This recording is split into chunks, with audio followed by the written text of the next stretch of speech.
Our Sheikh here in the Islamic Center of Irving, and we welcome him with our hearts, inshallah. And we ask Allah Azza wa Jal to give us benefit from the knowledge that he will spread and he will, inshallah, share with us today. I'm not the right person to do introduction for the Sheikh, and mashallah, we all know how reputable and services that he has been contributing, not just to the communities that are located in the UK area, but all around the globe, inshallah. So Sheikh Hasan Ali is a popular preacher and a reputable figure in London. In addition to volunteering in his expertise in the local mosques and community centers and secondary schools, he also contributes to the local interfaith programs and various community services. Sheikh has a double master degrees, one in educational psychology and also in Islamic training. So without any further ado, I will request the Sheikh to come and enlighten us, inshallah.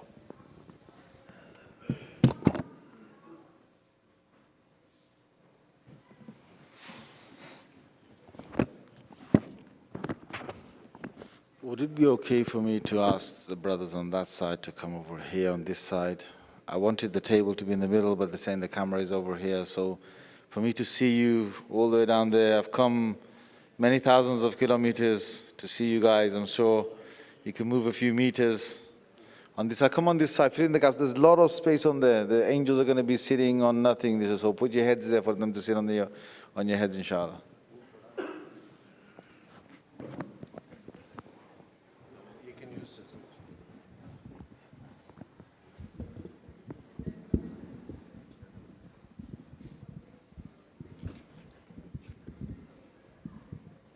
Like that is better. Just like that. Just lock that now. That's it.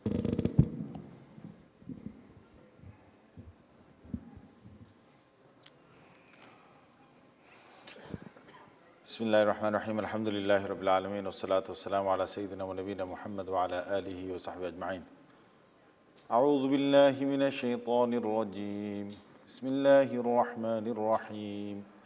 يا أيها الذين آمنوا كتب عليكم الصيام كما كتب على الذين من قبلكم لعلكم تتقون وقال تعالى وإذا سألك عبادي عني فإني قريب أجيب دعوة الداعي إذا دعان فليستجيبوا لي وليؤمنوا بي لعلهم يرشدون صدق الله العظيم.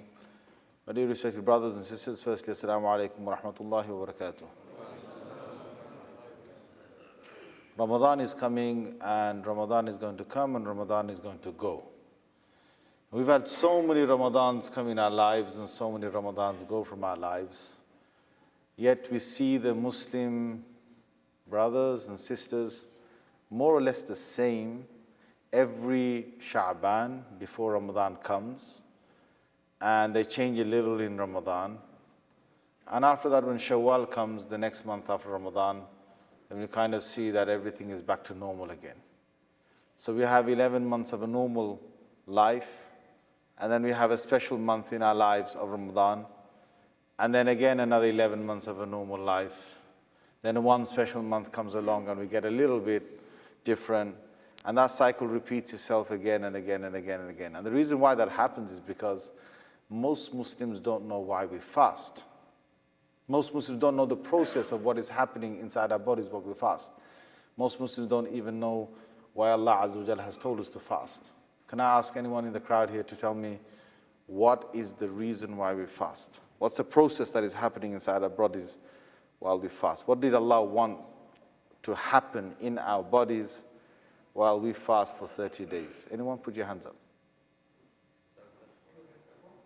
Self-control, taqwa. Can anyone break that down and tell me the process? Allah wants us to realize the hunger and the thirst the poor people are having.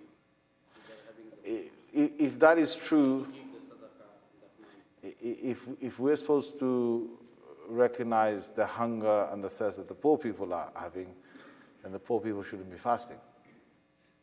They're fasting all year. Not really, no, realize no. that Then they should have got food from us in month of Ramadan, and we should have swapped and not fasted in month of Ramadan. But that is not the reason why, yes, they're hungry throughout the year, but we're not fasting because of that reason.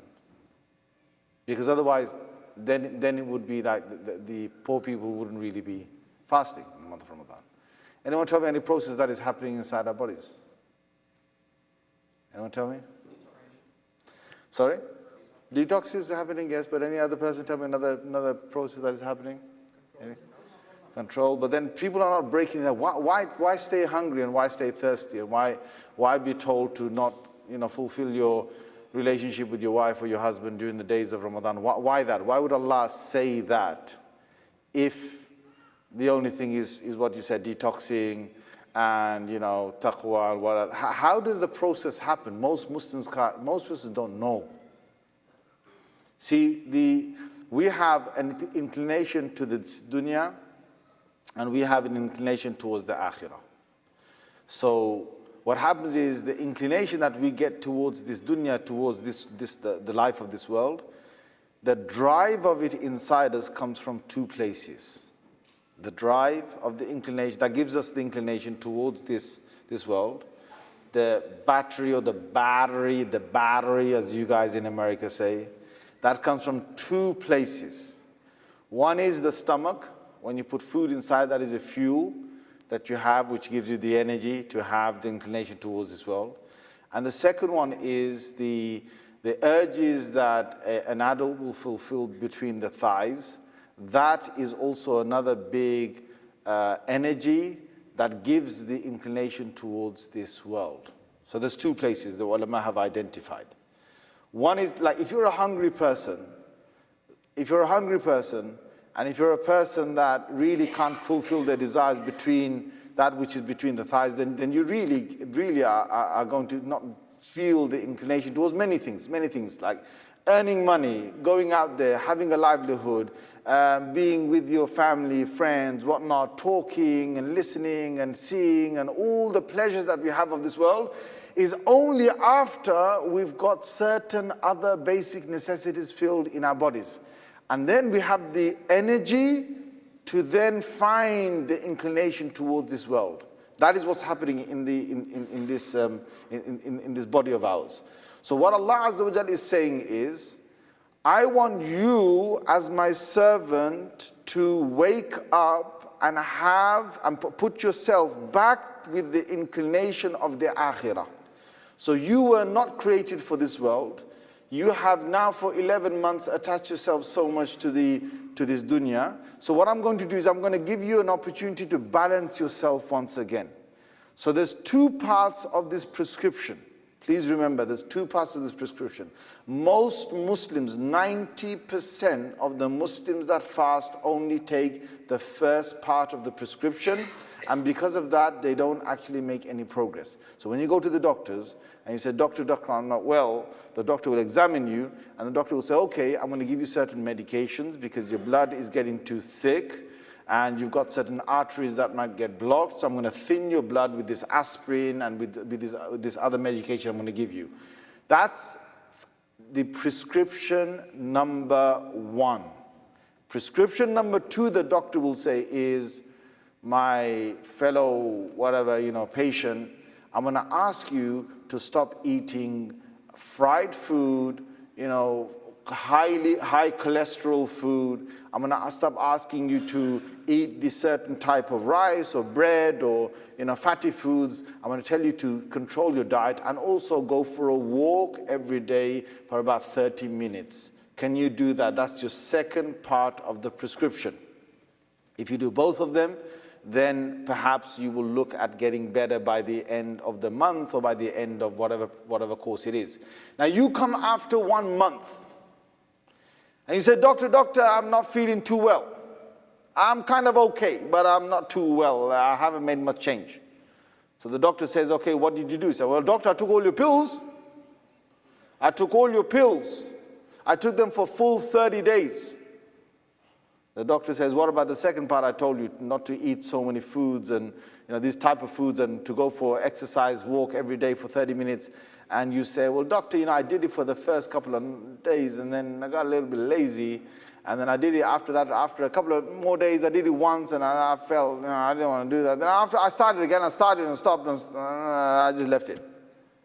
So the doctor's going to say, okay, you can take the pills to thin your blood, but if you really want to get rid of the fat, then you have to stop putting the fat inside your body, and you have to do the exercise to try and break the fats and the acids inside your body. So if you don't do that, how are you supposed to get fully cured? So now what it is, I'm going to ask the brothers at the back there, please remain silent, please concentrate. There's a talk over here. If you want to talk, there's plenty of halls over there. Jazakumullah khair. So now, if you haven't done the second part of the prescription, then what happens? You're not going to get better. Allah Azza wa Jal told us in the month of Ramadan, He said, stop eating, stop drinking, stop fulfilling your relationships with your wives and your husbands during the daytime. That is the first part of the prescription. That's only one.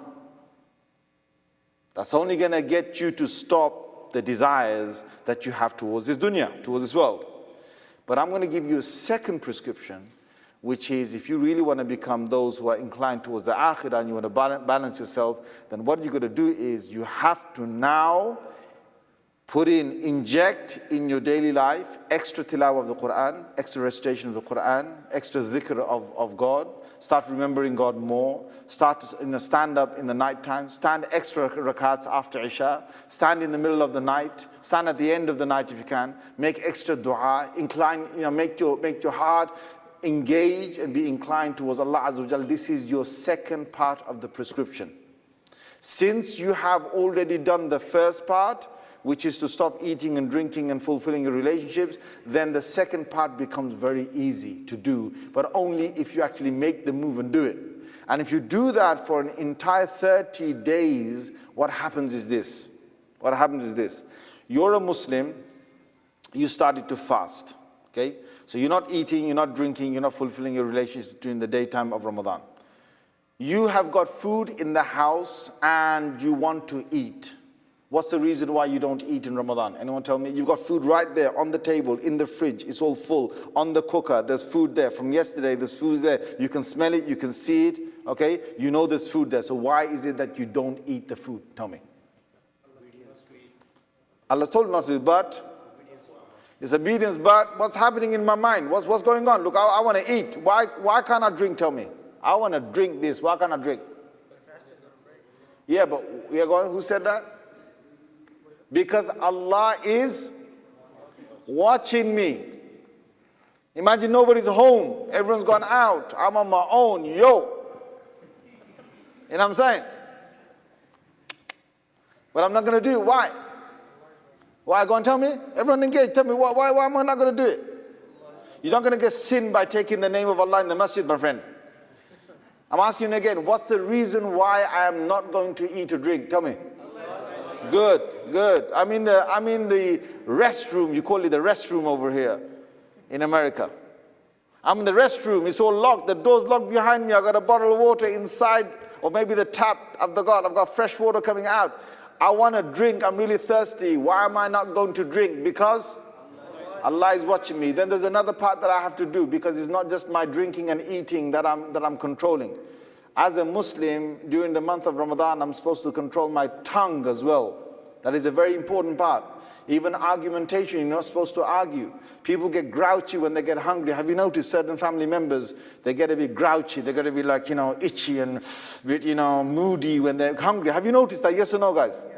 Yes, some of you are scared to say yes because you've been watched from upstairs. You know what I'm saying? Especially iftar time, before iftar time, people get a bit, grouchy. You can notice that people will sleep and with food. If they haven't had enough sleep, some people that haven't had enough food, what happens is they get a bit grouchy, they start getting a bit angry and so on. Well, the Prophet ﷺ said that even if somebody starts to argue with you during the day of Ramadan, you have to say, inni sa'im, I'm fasting. Please excuse me, I'm not going to argue with you because I'm fasting. In fact, the Prophet ﷺ said, whoever doesn't control their tongue to say something which is foul, Allah has no need of them leaving their food and water during the day of Ramadan. Allah has no need for that, because you couldn't control your tongue.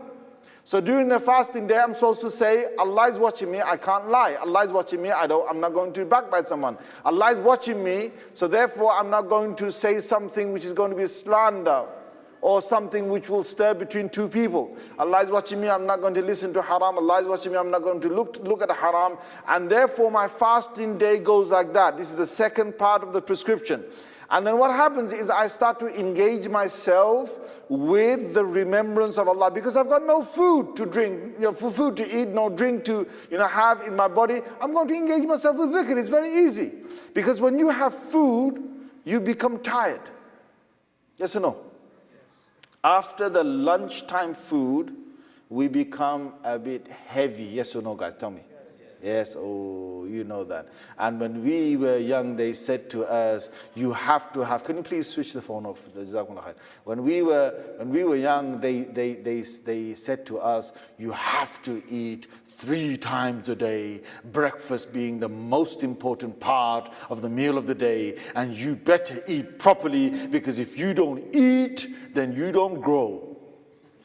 That's what they said. If you don't eat, you don't grow. If you don't eat a lot, then you don't become big. And the Americans took that on, straight up, man.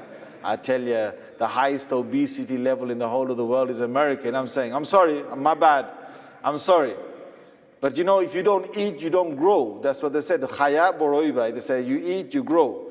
Okay, so then people literally took it. And do you understand one thing? We have become eating machines.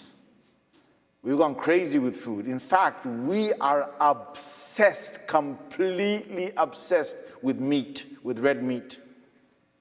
There wouldn't be so much red meat on the earth being eaten if it wasn't for the Muslims today. In the name of red meat, we put halal on every corner you can imagine. Yes or no? You guys are quiet, man. Like, oh my God, I gotta go home and eat today, man. What's happening here, huh? We have got, they say, what is the sunnah of eating? People say, what's the sunnah of eating? So what do people say? People say, you got to sit down and eat.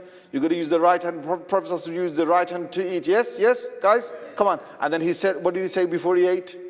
Bismillah wa barakatillah. What did he, he ate with his right hand, he ate with his fingers, he ate with what is close to him. Yes, these are the sunnahs of eating. You forgot a massive sunnah of eating. Somebody tell me, what's the sunnah? What's the first sunnah before all of these? Not eating on the floor. So one before that, washing hands before that. Halal before all of that. 3 portions before that. Sorry, intention before that. Before Bismillah. Niyah before that. Sorry. Drink a glass of water. Sorry? Kind of, you're on the verge of it. Ta'am of one, the food of one is enough for 2. Let me tell you what it is, my friends. All of you are still talking about food. Without food, we're not good. You know what I'm saying? And do you know the first sunnah of eating is what? Is hunger. Now look at your faces like, no, Shaykh, you didn't say that, did ya? The first sunnah of eating is hunger. If I'm lying, pick up the books of hadith. The Prophet ﷺ, if he had the evening meal, it says in the hadith, he would miss the next day's lunch meal. If he had the lunch meal, he would miss the evening supper or dinner, he would miss that. إِذَا تَغَدَّى لَمْ يَتَعَشَّى وَإِذَا تَعَشَّى لَمْ يَتَغَدَّى. It's in the hadith. Aisha radiallahu anha, she says, one full moon, then another full moon, then another full moon, 2 months in between. The stove of the Prophet ﷺ's house was not even lit. They had water and dates for the entire 2 months.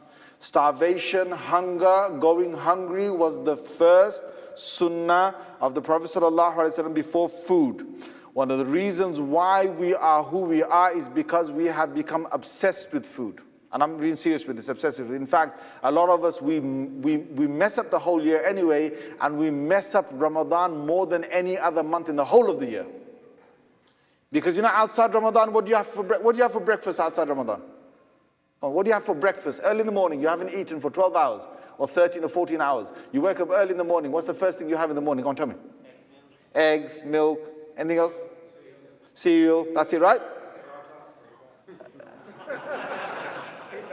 Right, whoever's been having paratha, I would like you to go home and get onto the weighing scales.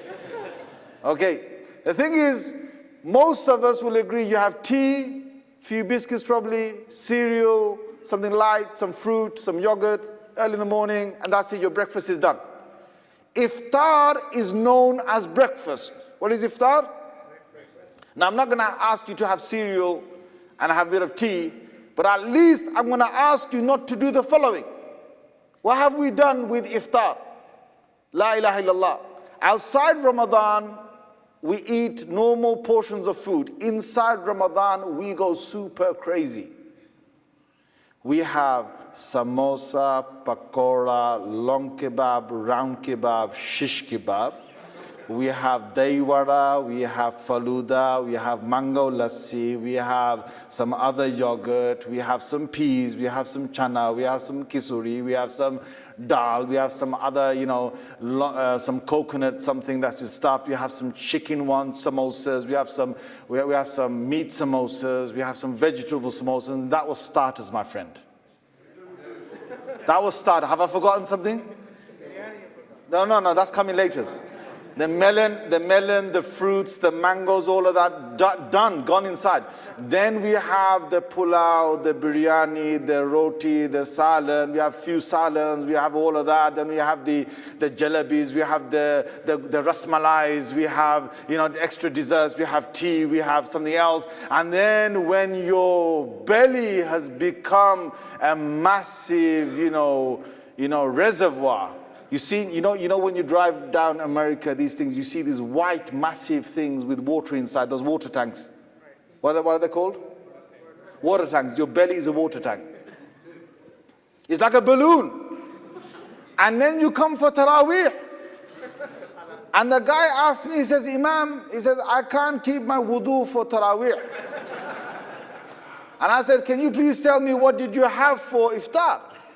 So the guy tells me all of this stuff. I say, listen, brother, in your stomach, you have got tsunami. Because if he doesn't come out with the burp, you've got to let it out from the back, right?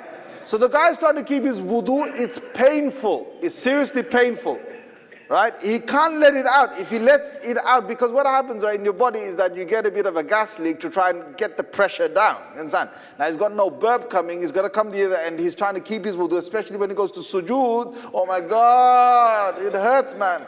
Even the Imam Sahib, when he's doing an announcement, is supposed to say that after the second rakat, there is going to be a sajda in the second rakat. Instead of that, the Imam says, after the second rakat, there is going to be a gas leak, so please be careful. You know what I'm saying? They're going in and out, doing wudu in and out. Then the complaint is that the Imam is going too fast. The Imam is going too fast. That's a complaint because you've eaten too much and you're feeling tired, you're feeling lethargic, you're feeling like, you understand? Then after 20 rakats, okay, you've got to be digested, right? They go home and straight away they go and eat again. They eat dates, they eat this, they eat that, they eat that. These are snacks, my friend. These are snacks. This is light. You know what I'm saying? Then after that, they might sleep, they might get up. Oh, suhoor. Oh my God, I'm going to get hungry tomorrow. Suhoor is supposed to be very light. Suhoor is supposed to be light. A bit of fruit, a bit of something else. You're done. You're finished, man. You're okay. Look, if you're a teenager, if you're in your early 20s, I understand you got to eat, okay? Because they need more. If you're above the age of 25, 30, I'm being straight up with you. You don't have to eat that much. You do not have to eat that much, right? And what they do is suhoor time, they eat full salad again, tea again, God knows what again, and then burping, just about get that done, and then you sleep. The next thing is you've got so much food inside your bodies, you got to digest it. We don't do any exercise. So what do? You sleep it off. There's certain people, Muslims in Ramadan, they sleep it off. Allah wanted us to get hungry in the days of Ramadan. Do you actually know this? You're supposed to get hungry in the days of Ramadan. You're supposed to get thirsty in the days of Ramadan. It's actually a good thing. Why? Because once you're hungry, then you actually feel the weakness of your body. Allah wants the body to get weak, because when the body is weak, the ruh and the soul is strong. It is ready to connect with Allah. And what we did is, we did the total opposite. We made the body very strong during Ramadan, when Allah wanted us to make it weak. And then during the whole day, we just feeling like we just want to pass time.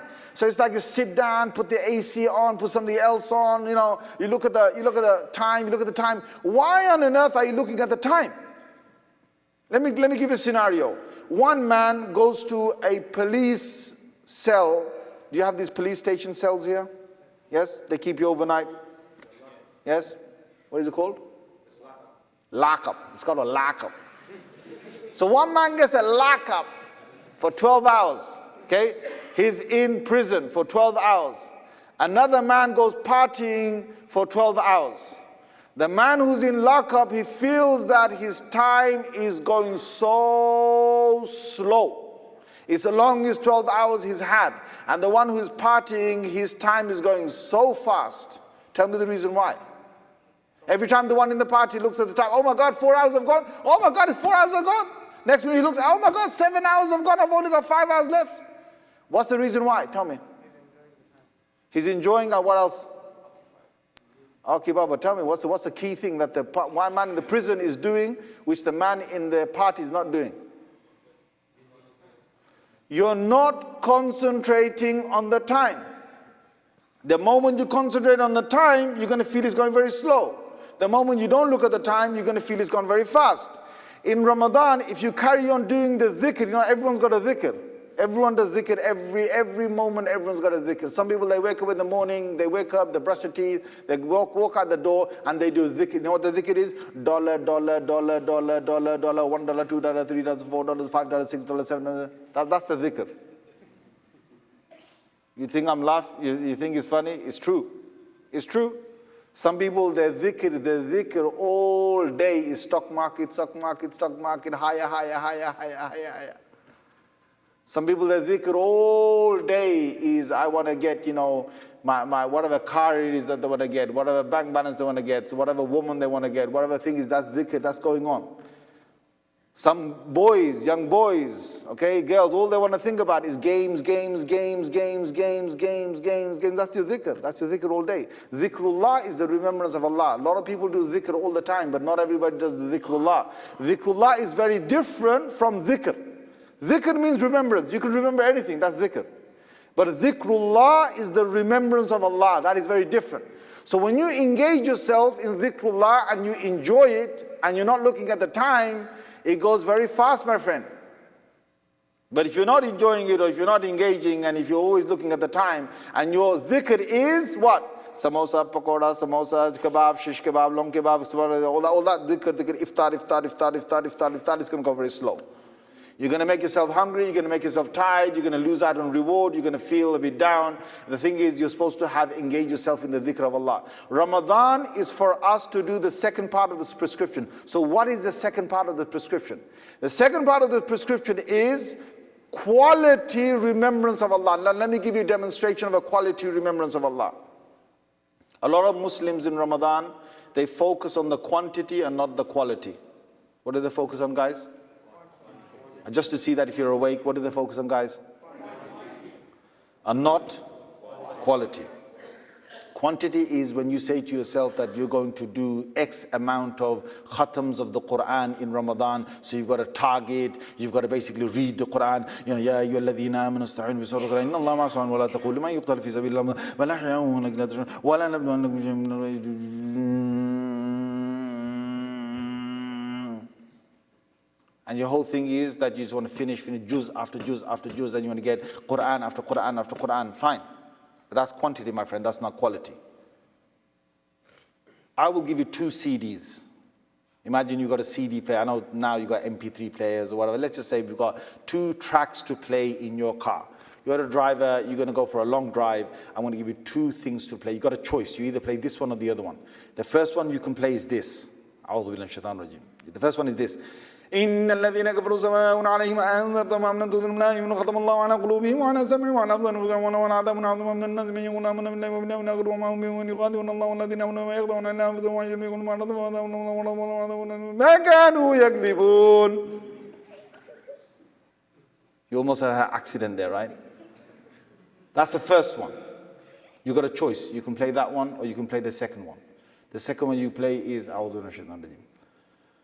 إن الذين كفروا سواء عليهم أأنذرتهم أم لم تنذرهم لا يؤمنون ختم الله على قلوبهم وعلى سمعهم وعلى أبصارهم غشاوة ولهم عذاب عظيم ومن الناس من يقول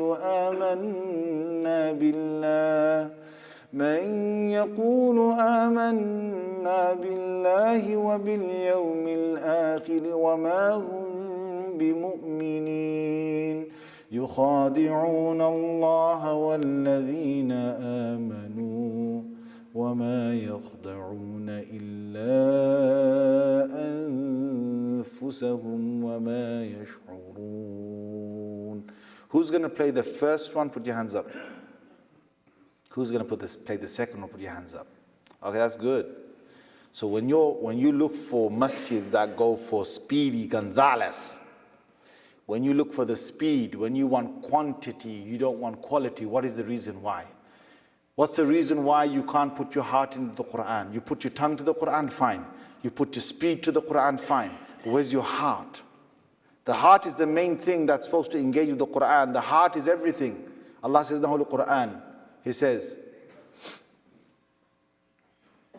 أَفَلَا يَعْلَمُ إِذَا بُعْثِرَ مَا فِي الْقُبُورِ وَحُصِّلَ مَا فِي الصُّدُورِ إِنَّ رَبَّهُمْ بِهِمْ يَوْمَئِذٍ لَخَبِيرٌ. Allah says, does man not know the time when the whole earth will bring out whatever's in it, the human. And the human will bring out his heart. حُصِّلَ مَا فِي الصُّدُورِ. Allah will take what's inside us, examine what the heart, how the heart engaged. And that's the day when Allah is well aware of what the servant did for the Lord. You know the main part Allah is looking for in our prayers? Allah is not just looking for subhanallah, subhanallah, subhanallah, Allahu Akbar, Allahu subhanallah, subhanallah, Allahu Akbar, alhamdulillah, have you seen some people praying? Have you seen some people praying? Honestly, watch people praying. Like Allah subhanallah, down, down, up, doing 2 minutes, 2 rakats. 1.5 minutes, 2 rakats, 1 minute, 2 rakats. I don't know how they do it. I sit there sometimes. I read it. I'm looking at them and I read it. I haven't even finished Surah Fatiha, they've gone into ruku. I'm reading like this. Alhamdulillah, he's gone into ruku. How? I don't understand. But anyway, the one is physically how you do it, but the second thing is where's the heart? Where's the engagement? So even dhikr, people do dhikr in the people normally do dhikr. They do dhikr quantity, no quality. So they want to do 100 subhanallahs, 100, which is fine. You want to get the numbers in, which is fine. I've got nothing against that. But where's the quality? So let me give you, look, what do you enjoy more? A few of this or more of the other one? Look, listen to this. La ilaha illallah, la ilaha illallah, la ilaha illallah, la ilaha illallah, la ilaha illallah, la ilaha illallah, la ilaha illallah, la ilaha illallah. That or this one? La ilaha illallah, la ilaha illallah. La ilaha illallah, la ilaha illallah, la ilaha illallah, la ilaha illallah, la ilaha illallah, la ilaha illallah. What's more enjoyable? What's more enjoyable? Come on, guys, you're now thinking bid'ah, this, that. Nothing bid'ah. I'm just giving you two demonstrations. People do dhikr, but they don't put their hearts in it. You can sit there, you can say Alhamdulillah, Alhamdulillah, you can say Alhamdulillah, Alhamdulillah, Alhamdulillah, Alhamdulillah, Alhamdulillah, Alhamdulillah, Alhamdulillah, Alhamdulillah, Alhamdulillah, Alhamdulillah, Alhamdulillah, Alhamdulillah. Alhamdulillah, Alhamdulillah, Alhamdulillah, Alhamdulillah. You can say Astaghfirullah, Astaghfirullah, Astaghfirullah, Astaghfirullah, Astaghfirullah, Astaghfirullah, Astaghfirullah, Astaghfirullah, Astaghfirullah, Astaghfirullah, Alladhi la ilaha illa huwal hayyul qayyum. Astaghfirullah, Alladhi la ilaha illa huwal hayyul qayyum. Wa la hawla wa la quwwata illa billah. Astaghfirullah. And then, if you read it like that, if you want to get the quantity in, you're not engaging your heart inside, then you're just going to get the numbers in. You'll get a reward. Guys, don't get me wrong. You'll get a reward, but you won't get the heart to engage with Allah. You won't get a change. If you want to have a change, then you say. There are many ways you can say it. I'm just giving you one demonstration. I'm not asking you to say it like this. There are many ways you can say it. Astaghfirullah alladhi la ilaha illa hu al-hayyul qayyum wa atubu ilayhi wa la hawla wa la quwwata illa billahil aliyyil azim. Astaghfirullah alladhi la ilaha illa hu الحي القيوم وأتوب إليه ولا حول ولا قوة إلا بالله العلي العظيم. You want to send salawat on the Prophet ﷺ? Say it with the tune. Say each one of the tunes. Say it with your hearts. Get yourself engaged in it. Whichever one you want to say. Sallallahu ala Sayyidina wa Mawlana Muhammad wa ala alihi وأصحابه وسلم. صلى الله على سيدنا ومولانا محمد وعلى آله وأصحابه وسلم. And if you're reading your salah, take your time. Look, I want you to do this from now. Do it from now. When Ramadan comes in, you're going to feel a lot better. Engage yourself in your salah. People say, well, why am I going to spend that long in my salah? Why am I going to spend 5 minutes for 4 rakats? Why? When I can do 3 minutes, 4 rakats. Why? Why should I spend 2 minutes?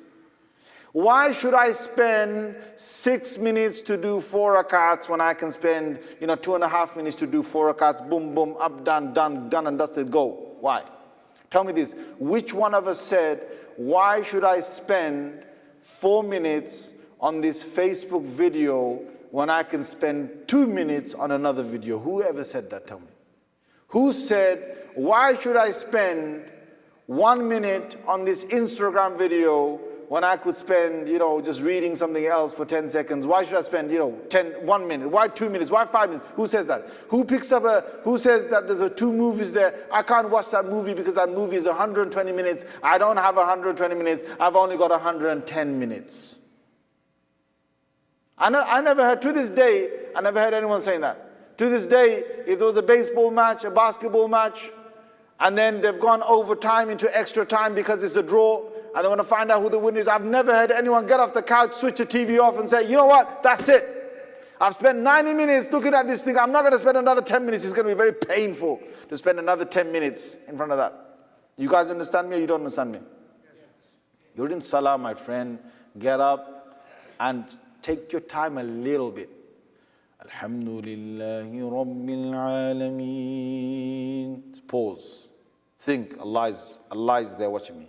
Ar-Rahmanir Rahim. I've just said He's most merciful. He's most kind. Maliki Yawmiddin. I've remembered the fact that I'm going to stand in front of Allah on the Day of Judgment, and He's the Master of recompense. Iyyaka na'budu wa iyyaka nasta'een. Only from you, Allah, or only you we worship, and only from you we're seeking help. Ihdina as-siratal mustaqim. Guide me to the straight path. Now there's a conversation going on. You pause, you put your heart into it. And you know what happens? When you do this day in, day out, your du'as, your dhikr, your Quran, your tilawah, you're standing in front of Allah, you're doing your best to engage your heart. In the daytime, you want to eat, you say, Allah is watching me. You want to move your tongue in a certain way, you say, Allah is watching me. You want to listen to something, but you say, no, Allah is watching me. You want to look at something, Allah is watching me. Allah is watching me. Allah is watching me. And then you're engaging with Allah, with your dhikr, with your tilawah, with the Quran, with your salah, with your taraweeh, with the tasbih, and so on.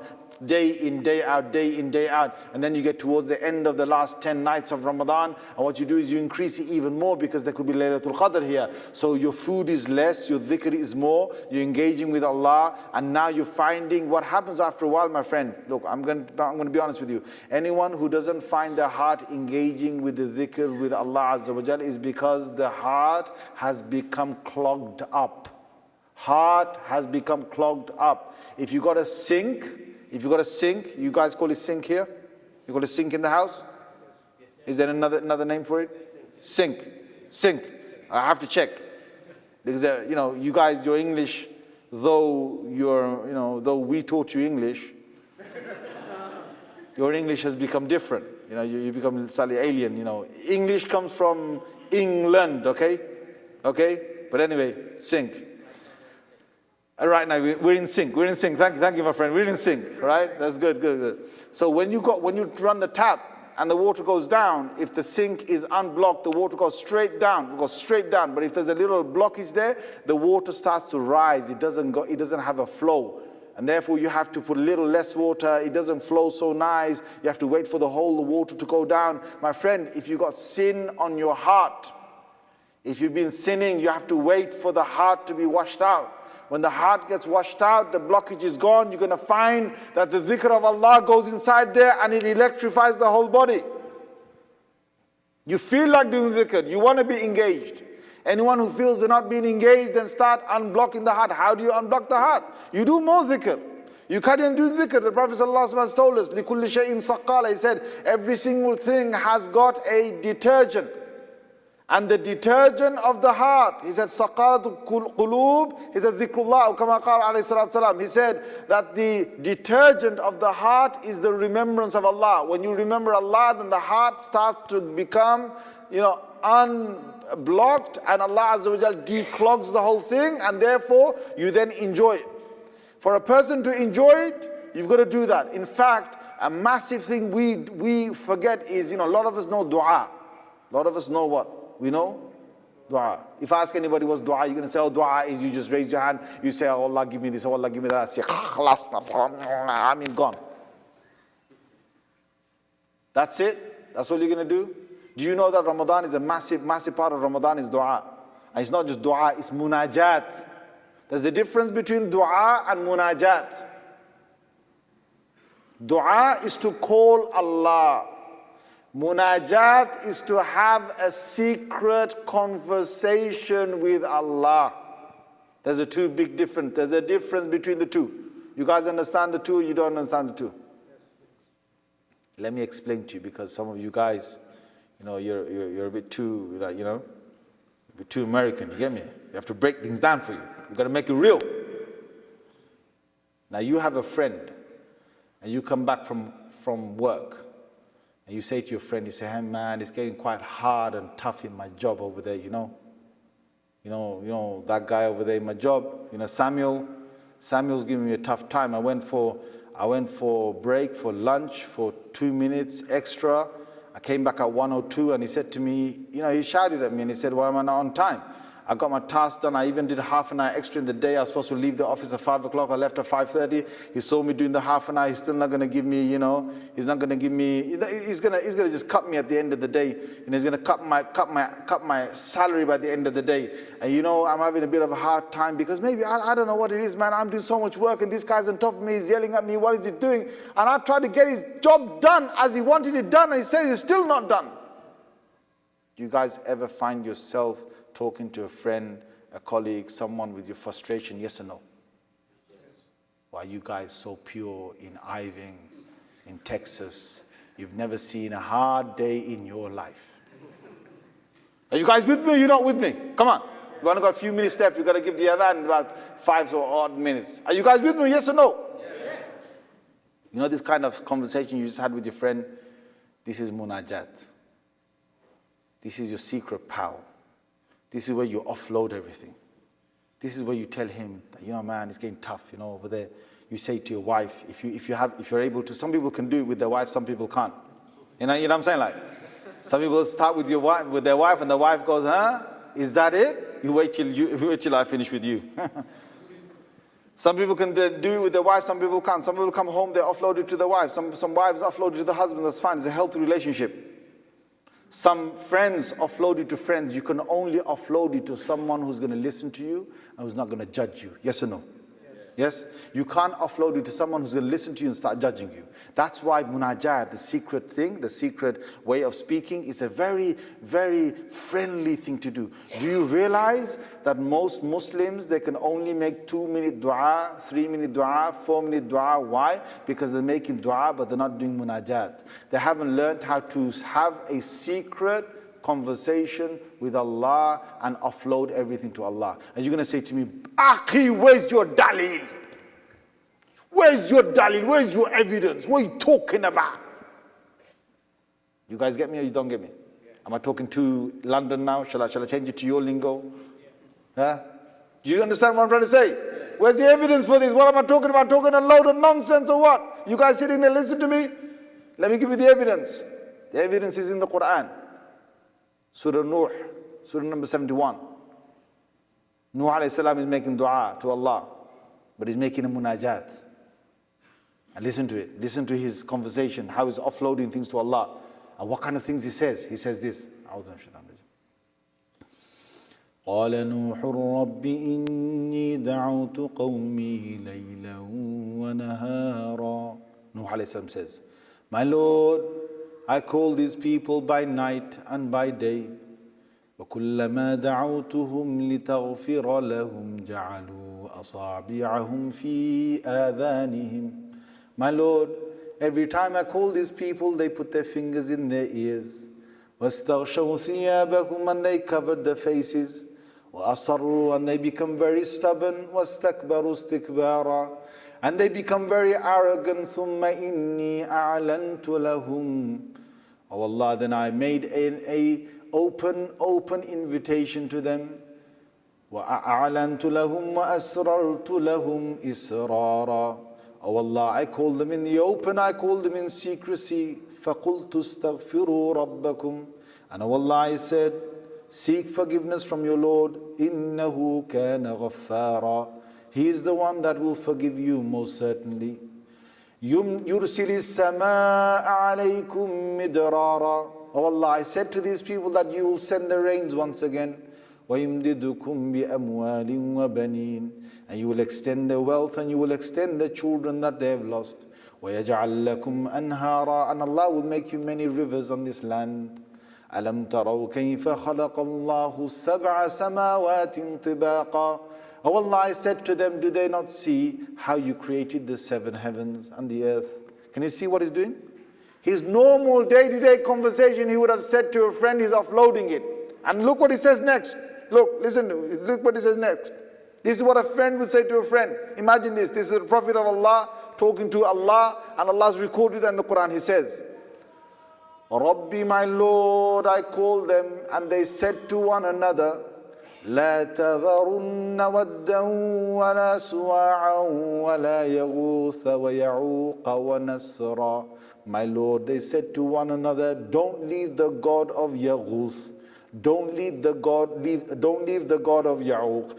Don't leave the God of Nasra. He took 5 false gods' names in his munajat, in his dua to Allah, saying these people, they said, don't leave Wad, no Su'a, Yaghuth, Ya'uq, Nasra. They said that, my Lord, they said this, and I said to them, they said this, I said to them. Do you guys see what's happening here? Do you guys see what is happening here? Yes. You know, when you do dua to Allah this Ramadan, you're going to start and you're going to do a 1-hour conversation with Allah. You can do a half-an-hour conversation with Allah. The way to do it is to open your heart to Allah.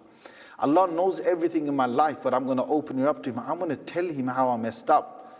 I'm going to say, oh Allah, you gave me a chance here, then I had the chance and I still messed up.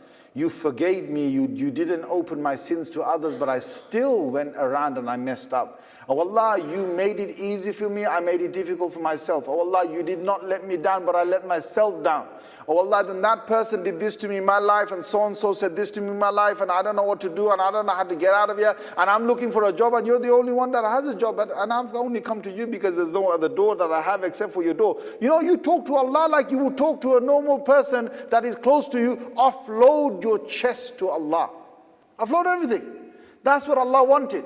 So what you're doing is, in the daytime, you're doing your tilawah, you're doing your dhikr, you're reciting the Quran. And don't just recite the Quran, my friends, please. At least once in a lifetime, you must go through the translation of the Quran. At least once in a lifetime. My friends, please start this Ramadan. I do this even though I finished the translation of the Quran so many times. Every Ramadan I do tilawah, I read in Arabic, and I concentrate on the meaning. Why? Because it's only when you concentrate on the meaning that you change your life.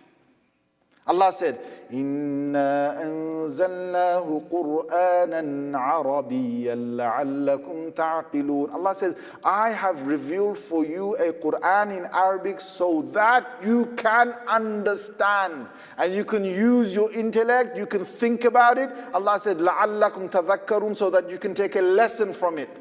That's what Allah said. You can take a lesson from it, so that you can actually find shifa. Shifa'ul lima fi sudur. Why? How is shifa? How are you going to get contentment? You read the Quran, then you look at Yaqub alayhi salam, you think, wow. You look at Ayyub alayhi salam, you think, wow, look what they went through. And then you look at your own life and you think, well, I've got it easy. You look at Adam alayhi salam seeking forgiveness for so long, and you say, well, I've got to follow the footsteps of Adam alayhi salam. You look at Ad and Thamud and their arrogance, and you say, whoa, I better check myself. Have I got arrogance? Do I think I'm so big? You look at the munafiqs in the Quran, the hypocrites, you think, whoa, am I becoming like them? You look at the believers and how they are with the Prophet ﷺ in the Quran, you say, yes, that's who I want to be like. That's how the Quran makes an effect on a person. So you, please, if not this Ramadan, take 3 Ramadans to finish the whole Quran in its meaning. Take 4, take 5.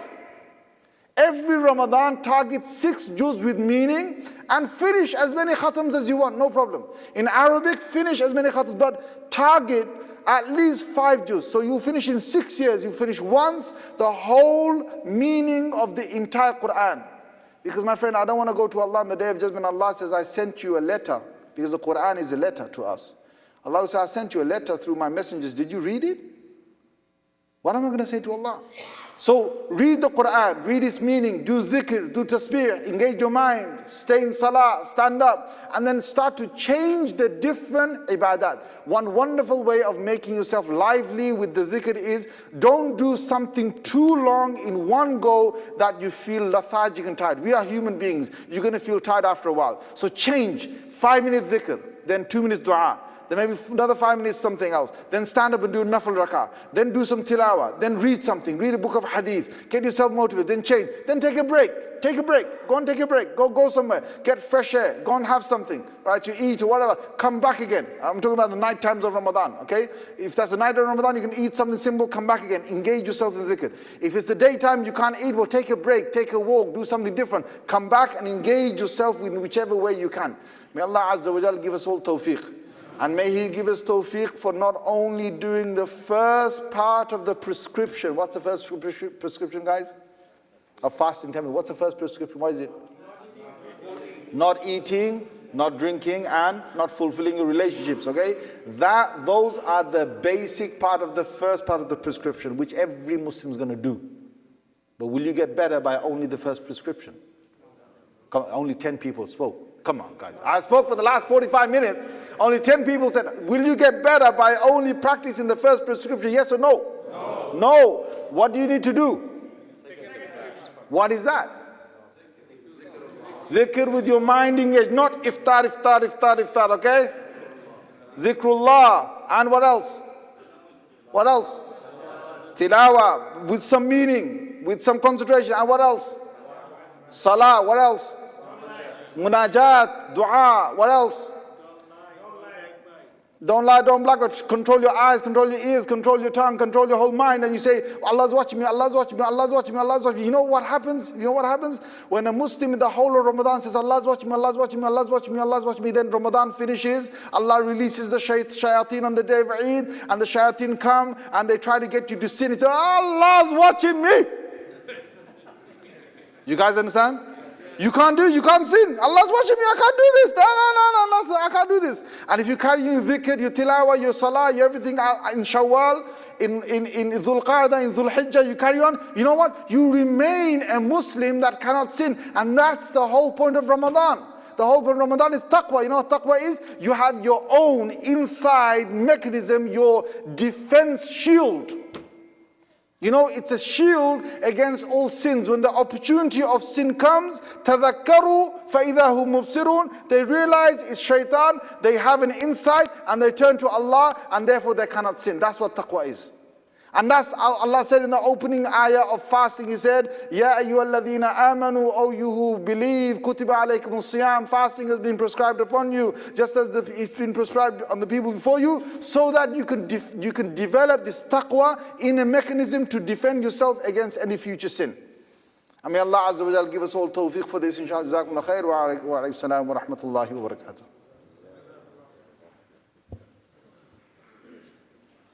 Can have the adhan quickly and then we pray sunnah and have the salah half man inshallah.